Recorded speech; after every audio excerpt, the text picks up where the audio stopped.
Los cementos Portland adicionados. Estos se basan en la norma STM C595 y también tiene su contraparte peruana, la 334.090. En estos cementos Portland adicionados, bueno, no comenté antes de los Portland ordinario. Al igual que los Portland ordinario, los cementos adicionados tienen requisitos químicos que cumplir, o sea, requisitos de composición. Los Portland ordinarios que vimos antes también tienen requisitos de composición, no te permiten usar adiciones y lo máximo que permiten es usar un 5% de caliza en los Portland normales. En estos Portland adicionados ya te empiezan a permitir el uso de adiciones, como su nombre lo dice, pero hasta cierto porcentaje químico y también te ponen requisitos físicos, como resistencia, fraguas, etc. Ya, por ejemplo, bueno, lo vamos a ver acá ahorita. Los cementos Portland adicionados tenemos el 1S, que por sus siglas, ¿no? Tiene escoria de alto horno, cemento Portland con escoria. El tipo 1P es un cemento Portland puzolánico, ¿no? El tipo 1L, limestone, viene la L, caliza en inglés, cemento Portland con caliza. El 1T es un cemento ternario, mezcla de adiciones, 2. Y el cemento 1CO, que esto no está en la norma STM, sino que es una introducción a la norma NTP, norma técnica peruana, te permite ingresar caliza hasta un máximo de 30%. ¿Ya? Y por último, esta norma es más reciente, pero no es tan reciente, ya tiene sus años, ¿ya? Pero estos cementos están apareciendo con mayor frecuencia. Estos cementos ya no te limitan químicamente, ya no te dan requisitos químicos de composición, solamente te pide que cumple los requisitos físicos que te especifica la norma por un tema de desempeño del cemento. Aquí ingresan también varios tipos de cemento, ¿no? Como digo, no hay una limitación química, más que todo es físico, cumplir resistencias, fraguas, aire, y resistencia también a los sulfatos. También te puede poner en los cementos que estén especificados para esto. Entonces, por acá, por ejemplo, en el norte tenemos al cemento, este es el antisalitre, el MS de Pacasmayo, moderada resistencia a los sulfatos. Esto de acá es también el rojo, este es el 1CO, creo. Bueno, no me acuerdo si es el 1CO o el GU, pero la cosa es que tienen caliza, ¿ya? Este debe ser el GU, porque el 1CO entra dentro de la norma anterior. Entonces el GU tiene caliza y es un cemento de uso general, ¿ya? Acá también en la marca Mochica, que es del mismo grupo, está el cemento antisalitre, que es un MS. También en Inca tiene el HS, ¿no? Yura, el HE. Yura también tiene el HS, el HS nacional. Y por acá les voy a hacer alguna observación. O sea, por ejemplo, el HS de Inca, los dos son HS, ¿no? Nacional HS, Inca HS. Pero por experiencia yo sé que no usan los mismos componentes. Es más, no usan la misma adición, pero cumplen el requisito físico que pone la norma de resistencia a los sulfatos, ¿ya? Entonces, por ahí les decía, el tema de concreto es bien conocer o sea, hay que conocer bien o sea, mientras más conozcamos de los cementos, mejor va a ser para trabajar mejor con el tema del concreto, ¿no? Y bueno, acá tenemos el APU, que en Lima se comercializa, es un cemento GU en caliza, y tenemos acá el Ultra, un cemento que tiene escoria. Entonces acá hablamos de los cementos hidráulicos por desempeño, tiene su norma STM. Acá está mal la norma, ahí lo voy a corregir. La STM C1157, como dicen en la anterior, ¿no? Y la NTP es 34.082. Acá habría que corregir esto nomás. Disculpen ahí el error saltó ahí, pero para que lo tengan en cuenta. Bueno, acá hay varios tipos de cemento, como le dije, químicamente acá no se limita a nada, más que todo es desempeño, es físico. ¿Ya? El cemento tipo GU, un cemento hidráulico para construcciones generales, cuando no se requieren propiedades especiales. Es como un cemento tipo 1, ¿no? No requiere ninguna propiedad especial. El HE de alta resistencia es inicial. El MS, moderada resistencia a los sulfatos. HS, alta resistencia a los sulfatos. MH, moderado calor de hidratación. Y LH, bajo calor de hidratación. Entonces, para esto, como para hacerles un poco más fácil el tema de relacionar las propiedades, yo preparé este pequeño cuadro, ¿no? Que relaciona el tipo de cemento, la norma técnica, ¿no? En las 3 normas técnicas, lo relaciona en función a su aplicación.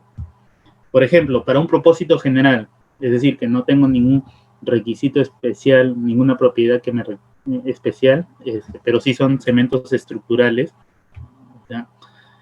Considerados en la norma técnica de edificaciones, ¿ya? O sea, sí se pueden usar como cementos estructurales. Para un propósito general, un cemento tipo 1 como un GU pueden ser usados para un mismo propósito, ¿no? Y dentro de los cementos adicionados podemos considerar al 1S, al 1P, al 1PM. Bueno, hay varios tipos dependiendo de la composición. 1P, por ejemplo, es el cemento de Yura que más se usa en el sur. Entonces, si en el sur yo no tengo mucha disponibilidad para una construcción general de tipo 1, ¿no? Con un cemento tipo 1, yo puedo usar un tipo 1P. ¿Ya? Esa es la idea. O sea, depende mucho de la disponibilidad del cemento y hay que considerar las propiedades que puedan tener. Para un moderado calor de hidratación, bueno, yo me puedo ir con un tipo 2, un MH, ¿ya? O también un 1PMH. Ahora, yo les dije, cementos Portland ordinarios, en Perú solamente se fabrica el 1 y el 5. Si ya tienes o sea, es muy difícil que te produzcan los otros tipos de cemento. Es más, hasta el 5 es difícil de encontrarlo ahora, ¿no? No es tan fácil, ¿ya? Pero, por ejemplo, tú en Perú va a ser muy difícil que encuentres una bolsa en una ferretería de un tipo 2. Va a ser muy difícil, capaz que encuentres un MH, pero va a ser un poco más sencillo que puedas encontrar alguno de estos de acá, ¿no? Depende mucho de la ubicación, pero un OP en Arequipa lo vas a encontrar en cualquier Sodiman o en cualquier Home Center. Entonces, la correlación en un requerimiento de alta resistencia inicial, un tipo 3 o un tipo HE, ¿ya? Entonces, volvemos a lo mismo, tipo 3, complicado que consigo. Un HE puede ser más fácil, todo en el sur, ¿no? Que lo produce. También en Lima. Bajo calor de hidratación, tipo 4, volvemos a lo mismo, difícil. 1P vas a poder conseguir. Moderada resistencia a los sulfatos, un tipo 2, complicado que lo puedas conseguir. MS, en el norte lo consigues muy fácil, ¿no? En el centro también. Capaz en el sur no hay MS, pero hay un 1P. Entonces, depende de dónde estés, ¿no? Pero los 3 pueden llegar a cumplir. Alta resistencia a los sulfatos, tipo 5. El HS como que se ha vuelto más común en varias zonas, o sea, más fácil de conseguir, más quizás no barato, pero cumplen la misma aplicación, ¿no? Quizás más barato que un tipo 5, ¿no? Pero un HS, por ejemplo, va a ser más caro que un tipo 1. Volvemos a lo mismo, tipo 5, complicado que lo puedas conseguir. Un HS, probablemente acá en Lima, sur, norte, puedas conseguirlo en una ferretería o un home center. Y hay también resistencia a la reacción alcalicil. Sin embargo, esto de acá, en las nuevas normas que están por aprobarse pronto, esto de acá ya se está sacando. ¿Por qué? Porque no solamente depende del cemento, este tema de la resistencia. Entonces la STM ya lo está ligando a una guía para diseño del concreto que considera la resistencia a la reacción alcalicil. Pero hasta ahora estaba habían opciones, ¿no? Habían opción de bajo álcali, baja reactividad, opción R para los cementos hidráulicos. Esto de acá pronto va a salir. Bueno, vamos a seguir por un tema de tiempo. Y ya estamos 9:10. Entonces, ahorita nomás voy a detenerme para leer las consultas si es que hubiesen. Si no, ya. Juan Carlos Ceballos Aroni nos comenta. Lo malo es que de eso es que se genera monopolio del cemento por zona. En parte sí. Bueno, es que lo que pasa es que, claro, hay empresas que es más fácil que se compren, por ejemplo, en el norte Pacasmayo, ¿no? Y en el sur es más fácil que se compre Yura. Sí, pero también es un tema de flete, pero en este caso también está apareciendo un tema de competencia, ¿no? Ya no son solamente las mismas empresas, sino que empiezan a aparecer otras, apareció por ejemplo Cemex, han aparecido plantas cementeras pequeñas, o bueno, que ya te empieza a ampliar el abanico de posibilidades que se tiene. En parte es cierto por el tema de las zonas, pero que está ligado hasta que, por ejemplo, en el norte alguna otra empresa pueda poner una planta cementera y pueda también producir allá. No está ligado a eso. Yo creo que en el futuro el tema de competencia va a ser mucho más fuerte, por eso que las empresas cementeras, si se habrán dado cuenta de hace un tiempo hacia ahora, hace un tiempo atrás no se hacían muchas propagandas del tema de cemento, ahora tienen que promocionarse más, tienen que vender más las características de sus cementos, porque en realidad ya está habiendo más competencia en ese tema. Juan Carlos Ceballos, la frontera de Yura lo hay en presentación 1P y también lo hay en presentación GU. Sí, efectivamente, está en 1P y está en presentación GU, creo que con la marca Frontera. En realidad, como le dije, el 1P está bajo la norma STM 595, te limita el contenido de puzolana, 40% máximo. El tipo GU no, tú puedes, con que cumplas las resistencias que te pide la norma, es un cemento que está bajo norma. Entonces, capaz ahí puedas usar más adición. Entonces, sí, efectivamente hay esos tipos de cemento. Hay que tener presente que adicionar a puzolana al cemento trae ciertos beneficios en el concreto, pero en cierta cantidad. En mucha cantidad también ya trae ciertos problemas como retardo de fragua y menores resistencia dentro de los 28 días. Tiene sus pros y sus contras. La puzolana sí trae cuando ingresa en el cemento, ¿no? Porque también algunos adicionan también puzolana en el tema del concreto, ¿ya? Pero hablando específicamente de la puzolana en el cemento, sí tiene beneficios, también tiene algunos problemas, desafíos, lo vamos a ver al final de este módulo, ¿ya?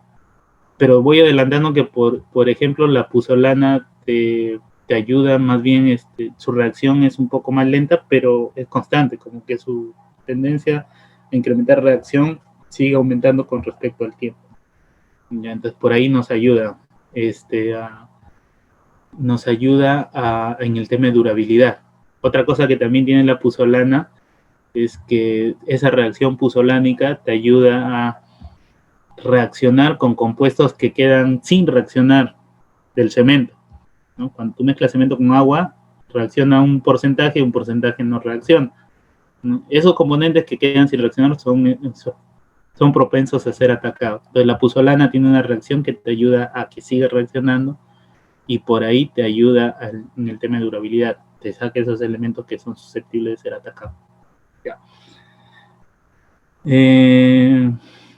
Por aquí, por ejemplo, el cemento HS lo hacen con mayor cantidad que el 1P, sobre el 40%. Esto puede verse con el peso específico del cemento, que es más baja en el HS que en el 1P.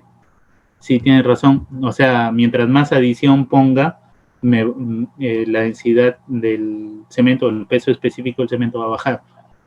Eso tiene toda la razón. Por ejemplo, el cemento tipo 1, su densidad o su peso específico esté en 3.10, 3.15. Los cementos adicionados, dependiendo del tipo de adición, pero bajan a 3, a 3 puntos y algo, o sea, bajan con respecto a la densidad del otro. Sí, es por el tema de la adición, el clinker es más denso. El problema es que el costo del cemento es similar que un cemento tipo 1, que es puro clinker. Sí, sí, efectivamente tiene un tema de... Bueno, los costos, claro, son relativos. El tipo 1, por ejemplo, comparado con un tipo GU, el GU generalmente es un poco más barato. Pero si hablamos un HS, ¿ya? Contra un tipo 1, generalmente el HS es más caro. ¿Ya? Y dependiendo de dónde, qué tipo de edición sea para el HS. ¿Ya? ¿Por qué es más caro? Uno, porque también más adelante lo vamos a ver, pero es que para producir el HS, aunque los materiales sean un poco más baratos, tú tienes que moler un poco más fino, y eso te genera algunos cambios en los costos. ¿Ya? El problema es que el costo del cemento es similar. Considerando que Arequipa es una zona con gran cantidad de puzolana. Sí, Arequipa tiene una puzolana de excelente calidad. Tiene Yura, tiene creo que yacimiento, o tiene materias primas, como se le dice, una cantera que creo que para más de 100 años con el tema de puzolana. Y tienen una muy buena puzolana. Más adelante vamos a hablar de ese tema. Entonces, como no hay más preguntas, creo que al final van a abrir los micros y por ahí podemos conversar algo más. Control de calidad del cemento y las adiciones. Eso es lo que vamos a hablar. Los principales ensayos físicos que se le hacen al cemento. Tenemos que considerar que las condiciones ambientales para ensayos de cemento están normadas, ¿ya? Hay una norma que nos dice qué temperatura debemos estar, la temperatura del agua de mezclado, del ambiente donde se hace el ensayo, ¿no? Por ejemplo, la temperatura del agua de mezclado, el gabinete húmedo, la cámara de curado, el tanque de almacenamiento debe ser ajustada a 23 más o menos 2 grados. Eso está normado. Se tiene que tener bastante control en ese tema. La humedad relativa del laboratorio no debe ser menor de 50%, ¿no? La cámara de curado debe cumplir con los requisitos de la norma STM. Los requisitos de la norma STM C511 indican que esta cámara de curado, que son donde se ponen los especímenes para hacer resistencia a la compresión, donde se ponen también los especímenes de fraguado, debe estar a 23 grados centígrados también, más o menos 2 grados, y la humedad dentro de esa cámara debe ser el 95%, ¿no? En esa cámara se ponen los cubos que miden la resistencia a la compresión, se ponen durante 24 horas para ser curados ahí. Si no se tiene ese cuidado, lo que nos va a pasar es que vamos a tener, si no tengo esas condiciones, lo más probable es que no tengan las resistencias que reales, ¿no? O que me pide la norma.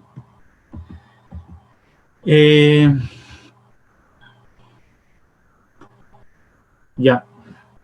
Entonces hablamos de las condiciones ambientales. Estos ensayos, empezamos con la determinación de la consistencia normal en pasta. Ya, este es un ensayo donde me permite determinar la cantidad de agua demandada por el cemento para tener una cierta consistencia. Es un ensayo previo, bueno, me indica la cantidad de agua que me demanda el cemento para una consistencia, se conoce como consistencia normal. Es un ensayo previo porque con esa cantidad de agua yo hago el fraguado, que es este ensayo de acá. Voy a poner el puntero. Esto es un equipo BICAT, se le conoce como equipo BICAT. Con esto se determina la fragua. Es el mismo equipo con el que hace la consistencia, ¿no? Sino que acá se usa otro punzón. Acá se usa una aguja BICAT, según la norma STM C191. También tiene su equivalente en NHP. ¿Ya? Con esto yo determino, al igual que en el concreto, los fraguados iniciales y finales, ¿no?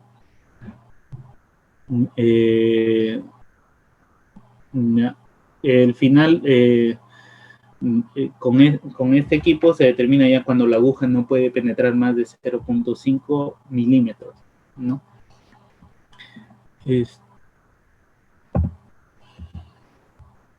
Luego viene la determinación de la fluidez, que está normada según la STM C1437. Esto se hace en una mesa de flujo, ¿ya? En esta mesa de flujo se hace una cantidad de golpes especificado en una pasta, en un mortero con el cemento a evaluar, y tiene que dar una fluidez, ¿no? Cuando tú determinas la cantidad de agua que te indica, que te da la fluidez que requiere la norma, tú ya puedes hacer con esa cantidad de agua los cubos. Los cubos con lo que haces la resistencia a la compresión en mortero de cemento hidráulico. Usas cubos de 2 pulgadas de lado o de 5 centímetros de lado, ¿ya? Según la norma STM C109. Hacemos el mortero acá, determinamos la cantidad de agua y de ahí con ese mortero se moldean los cubos de 5 centímetros de lado. Estos cubos son ingresados a la cámara y se empiezan a romper a ciertas edades. Se rompen generalmente, bueno, la norma pide a partir de 3 días, ¿no? Pero generalmente las plantas cementeras y los que estamos relacionados a estos ensayos, lo evaluamos a 1 día, 3 días, 7 días y 28 días. Con eso determinamos el cumplimiento de la resistencia. ¿Qué otros ensayos físicos? Se hace la determinación del contenido de aire en los morteros, ¿no? Según la STM C1185. Se hace la finura del cemento hidráulico por malla de 45 micras, según también norma STM C430, y se hace la finura del cemento hidráulico por permeabilimétro Blade, también según la STM C204. De estos 3 últimos ensayos, estos 2 que ven acá, tanto retenido como el tema del Blade, es un ensayo usual, típico, de control de calidad que se usa para regular. Ese ensayo, generalmente las plantas productoras de cemento lo hacen en su producción cada hora, por todo el tema de producción, o sea, cada hora, por cada día, durante todos los días que se produzcan. Es un ensayo muy típico, ¿ya? Para ver la finura. Si empiezas a salirte de los rangos de finura, ellos empiezan a hacer modificaciones en el tema de producción para mantenerse en esa finura. ¿Por qué? Porque la finura del cemento tiene mucha influencia en la demanda del agua, en el comportamiento en el concreto. Entonces, es algo que se mantiene dentro de los rangos especificados. Y ojo que las normas a veces no te limitan en el tema de finura, ¿ya? Te dan una finura baja, que los cementos Portland, los cementos adicionados generalmente están mucho más altos. O sea, te dan una finura mínima, pero los cementos están molidos más finamente. ¿Por qué? Para asegurar el tema de reactividad del cemento, el tema de resistencia, todo el tema de calidad del cemento está controlado por estos ensayos simples que ven acá, pero que son hechos cada día, cada hora, digo, en el tema de producción. Y voy a explicar un poco del tema de Blade. Como le digo, es un ensayo que prácticamente se hace cada hora cuando se produce cemento, y es un ensayo normado también por norma STM C204 que me permite medir indirectamente la finura del cemento hidráulico, ¿no? El dispositivo de Blade mide el tiempo en que el aire penetra a través de una muestra, ¿ya? Acá básicamente es esto. Tengo como un manómetro, tengo un líquido acá y pongo la muestra de cemento en esta parte de acá, ¿no? Un filtro, todo. Acá acá hay aire, acá está el líquido manométrico y acá tengo una válvula. Creo un vacío y el líquido va a subir, ¿no? Y lo que pasa es que cuando yo abro la válvula, va a entrar aire y este líquido que estaba por acá baja hasta cierta cantidad, ¿no? El tiempo en segundos en que demore en bajar el líquido desde acá hasta acá se relaciona a la finura del cemento. ¿Qué significa eso? Por eso que se llama permeabilimétro de Blade. O sea, mientras más tiempo demore en bajar, mientras más segundos haya, significa que el aire ha tenido más dificultad para pasar, menos permeabilidad. Es decir, que el cemento está más fino.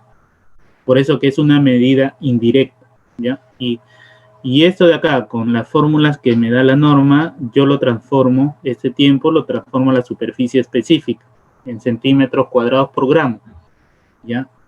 Y esto de acá es algo que siempre, bueno, usualmente un cemento Portland, un productor lo reporta, o en todo caso hay que tener en consideración.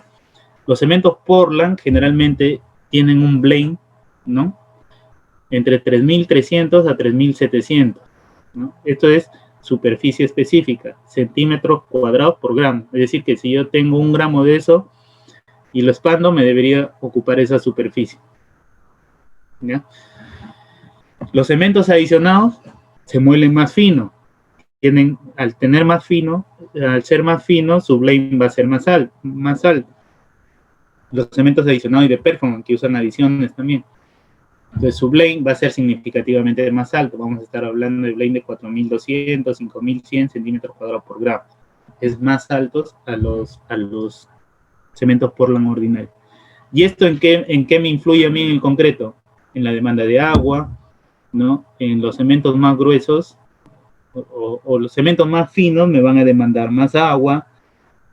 ¿Qué más va a pasar? De repente me demanda más aditivo, ¿no? Entonces por ahí hay que considerar hay que tener en consideración eso. Hay diferencias entre cementos Portland que son puros, que no tienen adiciones, y cementos adicionados que generalmente son más finos. Y por último vamos a hablar de las adiciones. En el tema de las adiciones, nos hacemos las preguntas de por qué hablar de las adiciones o por qué usar las adiciones. Y hablábamos al inicio de la tendencia de la industria del concreto y decíamos, ¿no? Bueno, acá está la relación, 1 tonelada de clinker se relaciona o emite 830 kilos de CO2. Pueden ser más o menos, pero por ahí está en promedio. Entonces, reemplazando el clinker por adiciones, lo que voy a tener es menor emisión de esto, ¿no? Menor energía de cocción, menor calcinación. Entonces, como dijimos antes, la tendencia está a bajar la producción de cemento Portland ordinario y usar más cemento compuesto. Es decir, a subir el uso de adiciones y bajar el uso de clinker. Eso ya es una tendencia del factor clinker, o sea, la cantidad de clinker. Acá estaríamos hablando de un 83% de clinker. La tendencia es a que siga bajando, ¿no? A nivel mundial. Hasta el 2016 se tenía, por ejemplo, había bajado de 80 y tanto, 82, a un 75% de clinker. Y la idea es seguir bajando a lo máximo que se pueda, por un tema de ambiental, por un tema de medio ambiente. También, bueno, ahí está el tema de la emisión de CO2, el clinker, por arriba de los 800 kilos por tonelada, el fly ash, 200, escoria, de abajo, ¿no? Ya acá estaríamos hablando de unos 60, caliza, lo que la emisión de CO2 por el transporte, que aproximadamente se dice que son 5 kilogramos de CO2 por cada tonelada de caliza. Y el costo también es un factor importante, ¿no? El clinker, producir clinker, está en 30 toneladas la tonelada, $30 la tonelada. La escoria se importa, es menor, el fly ash también. La caliza, me cuesta lo que me cueste explotar la cantera de caliza que pueda tener la planta. Esta es la tendencia mundial del uso de adiciones. Acá lo ven por colores, ¿no? CPO es el cemento Portland ordinario. Vemos que en Estados Unidos más se prefiere usar los cementos puros, ¿no? Los cementos adicionados que ya son estos colores ya empiezan para otros lados, ¿no? Por ejemplo, en Sudamérica vemos puzolánico, ¿no? Compuestos que son mezclas y caliza, los primordiales, los que se usan más como cemento adicional. Y los ordinarios tienen una menor participación.